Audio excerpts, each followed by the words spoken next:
Danger Boy Deegs 450 disaster. Hey everybody, Walty Wanders, buckle up, strap in. We got a hard hitting, pull no punches, no sugarcoating it, no rainbows, no sunshine. Just gonna give it to you and give it to you straight. We got a good one to unpackage today. Welcome to the show. I hope everybody's doing great. Let's jump back on the moto merry-go-round and examine the good, the bad, and maybe a little bit of the ugly. No, Walty, not the ugly. Only examine rainbows and sunshine and Pride Month. No. Somebody's got to read between the lines and look between the ruts. We got some ruts to look through today, courtesy of our good friend, Danger Boy Deegs. The rumor mill has started. Reports are in. We've already known as much. He's said it himself. He's been doing a little riding on the 450. And here's the thing, dudes. This is going to get gnarly. Buckle up and strap in. If you're new, get subscribed. Jump over to the community page and participate in some of the pulling. Throw on your open face and a fresh pair of tear-offs because the roost is going to fly. The roost is going to fly. We asked it on the page. Is Deegs going to actually show up for the final round on a 450? And the rumor mill is this. If he wraps up the 250 championship early, which he should be able to do with one hand tied behind his back, he's considering racing the 450 at the last round of the outdoors, which is what we all want. But is this the right thing to do?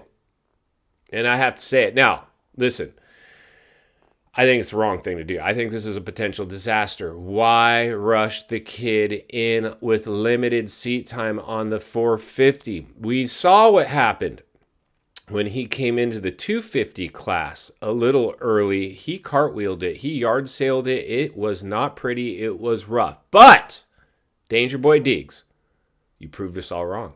And you're our boy, dude. And that's why this is my position. This is my point. Put in a full-blown off-season on that 450 and come in traditionally. I know there's been times where riders maybe have jumped on the 450 and done some select rounds. Typically, you'll see that if you're an East Coast, lights rider. Maybe on the West, you do some 450 rounds or vice versa, or something like that. But this is different. This is much, much different. Why, you ask? Well, of course I'm going to tell you. The Wonder Boy. The chosen one, the industry darling, the alien, the Martian known as Jet Lawrence. He's sitting there waiting for you, dude, and he doesn't care. He doesn't care if you're coming or not. Clearly, the dude does not feel threatened by you. The dude doesn't feel threatened, and I don't think he should be. The reality is we all want you to beat him. We all really want you to beat him. And as much as I'd really love to see you on a 450, go out there and give it a stab. And we would all, and I'm sure the industry as a whole, no pressure here. There's pressure. There's pressure, dude, because this is your future. You're the guy that everybody's pretty much coined to take down the Wonder Boy. And so if you go up there and stink up the joint, and like I said, when you came out on the 250 and you yard sailed it, and it was ugly. I'm really concerned this is basically what's going to happen on the 450. The nerves are going to be gnarly. They're going to be gnarlier than they were on the 250, potentially, because of the Wonder Boy. Because the Wonder Boy, you're going to feel this need to go out there and run with them. Like, I don't necessarily, and I'm sure I know, I heard you is say in a press conference that if he jumped down on the 250, that you would smoke him. You would smoke Jet Lawrence if he had to come race you on a 250. And that might be true. But I'm not convinced of that yet. I'm just not convinced of that yet because the Wonder Boy, the alien, he's just some kind of freak of nature, dude. It's going to take everything you got. Now, if anybody can do it, it's probably you. But do you really think you're going to go dispatch Sexton? You're going to dispatch Tomac? You're going to dispatch any of these other dudes? Hunter Lawrence? Justin Cooper? I mean, let's save this. I got some final thoughts on this one that I really think is going to be the tail on the tape. But for kicks and giggles, we asked it on the community page, will Danger Boy actually show up for the last round on a 450? Let's jump over to that polling and maybe take a lap around the comments, and then we'll meet back here and wrap it up. Let's get started.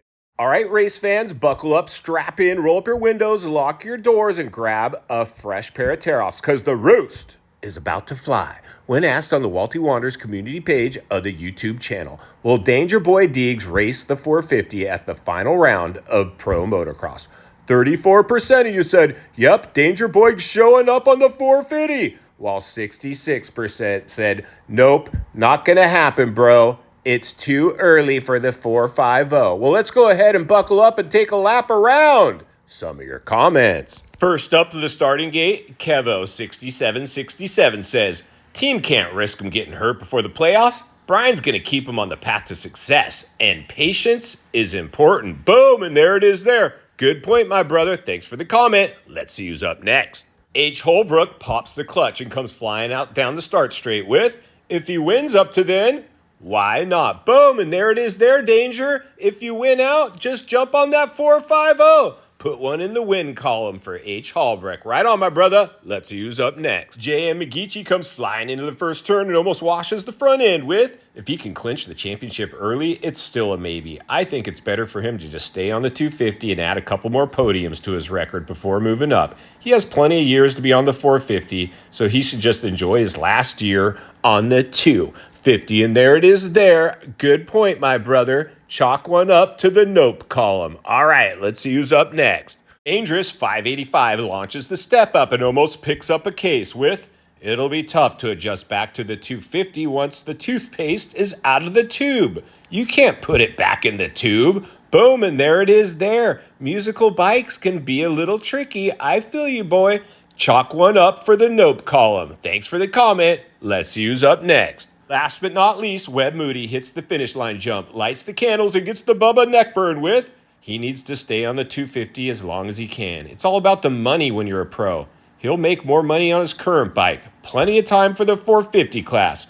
Make that money. Boom, there it is there. Another one for the nope column. Thanks to everybody who participated. Make sure you guys grab some tear-offs and jump in and read the rest because there's some barn burners. Now let's jump back to the studio and wrap this one up. All right, welcome back. And there you go. It's close, but most people are saying, you ain't showing, dude. You ain't going to do it. And if you're smart, you probably won't. Because like I said, you really should have a full off season, very comfy on that 450, riding with the other dudes at Star with the 450s before you jump in there. And even if you're doing that, there's going to be a lot of nerves to shake out. Now, Danger Boy Deegs, I think you can do it. I think you can eventually do it, but I don't know with limited seat time on a 450 if it's in fact the right time. In final thoughts, I come to you as a friend, as a content creator, as a moto guy that wants to see you not only win on the track, off the track. Understand the waters you're swimming in now. They're shark-infested. Danger Boy Deegs. Welcome back to the swimming pool. Bro, listen, here's the deal, man. You need to do, if you're going to do this, and I really hope you do. I really do. I mean, good, bad, or ugly, I don't care. All of us want to see you go put your pinky toe in the waters of the 450 with the 450 class. If you can go out there at practice, and I'm sure you've been, I don't know if you get a chance to ride with Tomac at farm, but if you're beating Tomac's times, Justin Cooper's times, and you're laying down some sick laps and looking silky smooth, show up and do it. But if you're not able to beat these guys, your own guys at the practice track, I don't know if I'd show up at the racetrack and try to take down the Wonder Boy. But in the meantime, Walty's going to be here to blow the lid off it every step of the way. Because it's not only what we need, it's in fact what we deserve. If you appreciate the content, I want to humbly ask you to give the video a like, subscribe to the channel, leave a comment below. I'd love to hear from you. Social media links in the description of this video if you'd like to contact me there. Along with links to channels I've appeared on I think you might enjoy. If you enjoyed this video, you're going to love the next video. And there's an easy subscribe icon for your convenience. As always, thank you for your time. Don't go over the bars. God bless. And I'll see you on the next video.